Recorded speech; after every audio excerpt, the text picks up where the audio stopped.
هاوڵاتیان چاوەڕوانی نەوتە 50,000ەکەی عێراق بوون، بەڵام دابەشکردنی نەوتەکەی هەرێمیش ڕاگیرە. پاشوەستانی دابەشکردنی نەوت لە هەرێمی کوردستاندا بۆ ماوەی 3 ڕۆژ دوێنێ سێشەممە دەستکرایەوە بە دابەشکردنی نەوت و بە وتەی وەزارەتی سامانە سروشتیەکان تا ئێستا 755,784 خێزان سوودمەند بوون و 532,162 خێزانیش ماون کە نەوت وەربگرن.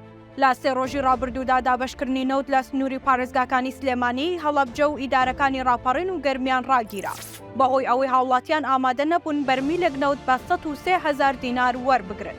چاوەڕوان بوون نەوتی حکوومەتی عێراق بگات کە بڕیار بوو یەکی کانونی یەکەم بگاتە هەرێم و نرخەکەی 50,000 دینار بێت.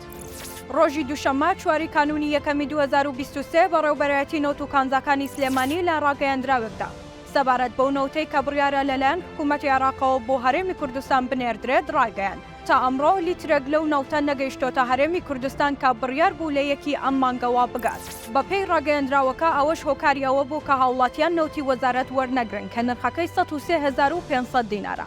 ئەگەر ئەو نەوتەش بکات ئەوە لەسەر بڕیاری وەزارەتی سامانە سروشتیەکان لە ناوچە شاخاویەکاندا دابەش دەکرێت و لە پێناو بەرژەوەندی گشتی بڕیارماندا پرۆسەی دابەشکردنی نەوت لە ناو شار لە ڕۆژی سێشەمەوە دەست پێ بکاتەوە بە هەمان میکانیزم. 3 ڕۆژ لەمەوبەر وەزارەتی سامانە سروشتیەکانی حکوومەتی هەرێمی کوردستان ڕایگەیاند 756,000 خێزان لە هەرێمی کوردستاندا نەوتیان وەرگرتووە کە دەکاتە زیاتر لە 158 کۆی ژمارەی خێزانەکانی هەرێم. هەروەها تا ئێستا زیاتر لە 151 میلیۆن لیتر نەوتی سپی بەسەر هاوڵاتیانی هەرێمی کوردستاندا دابەش کراوە بەم شێوەیە.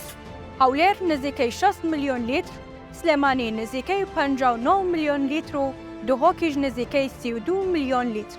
فرۆشتنی نەوت بەو نرخەگرانە بە هاوڵاتیانی هەرێمی کوردستان لە کاتێکدایە. هەرێم خاوەنی سامانێکی زۆری نەوتە و تا 23 ئاداری ئەمساڵ ڕۆژانە زیاتر لە 400,000 بەرمیل نەوت دەفرۆشێت و نرخی هەر بەرمیلێکیش لە خوار 80 دۆلار دەفرۆشرا. بەڵام لە دوای بڕیاری دادگای ناوبژیوانی پاریس فرۆشتنی نەوتی هەرێم ڕاگیراوە و ئێستا ڕۆژانە هەرێم 80,000 بەرمیل نەوت دەداتە پاڵاوگەکانی عێراق.